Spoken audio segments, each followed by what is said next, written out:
Shalom bien-aimés frères et sœurs dans le Seigneur, que Dieu vous bénisse, bon week-end à tous. Louez l'Éternel du haut des cieux, louez-le dans les lieux élevés car il a fait des merveilles pour nous. Le Seigneur nous appelle ce matin, il nous invite à le louer à cause de ses merveilles, à cause de ses bienfaits, à cause de sa grâce manifestée dans notre vie sous quelque forme que ce soit. Que Dieu nous bénisse tous. Bienvenue dans notre partage du jour. Ce matin, nous allons partager la parole de Dieu sous le thème la justice spirituelle et aussi pratique.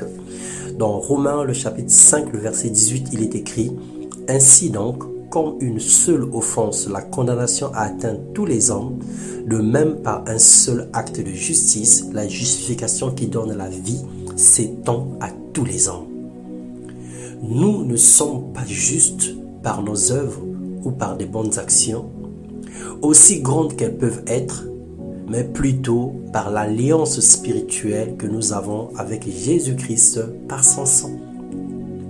Le fait de recevoir Jésus-Christ, de lui ouvrir son cœur, de marcher avec lui et d'accepter de faire sa volonté, bien que souvent difficile sans sa grâce, il nous justifie. Il nous appelle ses amis, il ne tient pas compte de nos manquements ni de nos infirmités. C'est une justice spirituelle. Il nous rachète du monde. Selon Tite 3, le chapitre 7. Quelqu'un pourrait dire, mais Seigneur, moi je fais ceci, moi je fais cela, je jeûne, je prie.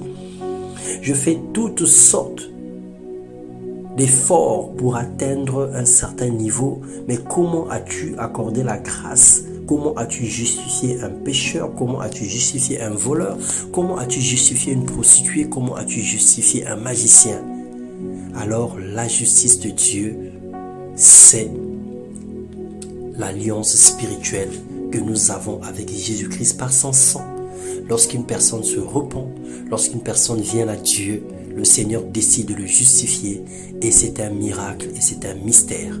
Dans 1 Jean 3, le chapitre 7, il est écrit « Petits enfants, que personne ne vous séduise. Celui qui pratique la justice est juste, comme lui-même est juste. » Et alors, il y a la justice pratique.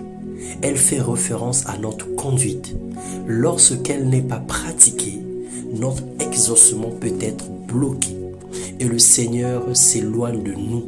En effet, il n'exauce pas les pécheurs et a horreur du mal. Selon Jean 9, le verset 31. Donc cette forme de justice, pour l'obtenir, nous avons besoin de faire preuve de bonne conduite et de marcher dans la sainteté et l'obéissance à la parole de Dieu. Selon 1 Jean 3, le verset 10. Sachant que nous sommes justifiés par la foi et nous obtenons la justice pratique par notre bonne conduite. Donc, il y a deux choses à pas confondre, la justice spirituelle et la justice pratique. Le Seigneur nous justifie spirituellement lorsque nous l'acceptons, lorsque nous nous repentons. Il décide de déchirer notre casier judiciaire, il décide de nous appeler justes et il décide de nous éloigner du camp de la condamnation. Mais pour obtenir certaines choses de Dieu, comme nous le révèle la parole de Dieu, que celui qui pratique la justice est juste comme lui-même est juste. En pratiquant les œuvres de la justice, nous recevrons de Dieu des grâces exceptionnelles. Et donc ces deux choses doivent être observées dans la vie d'un enfant de Dieu. Ce n'est pas parce que le Seigneur nous a sauvés, nous a rachetés, que nous pouvons vivre notre vie comme bon nous semble. Nous avons des actes à poser pour obtenir la justice pratique. Alors que le Seigneur nous aide à marcher dans la droiture, dans le nom puissant de notre Seigneur Jésus-Christ. C'était un petit encouragement, c'était un enseignement ce matin sur les deux formes de justice spirituelle et pratique.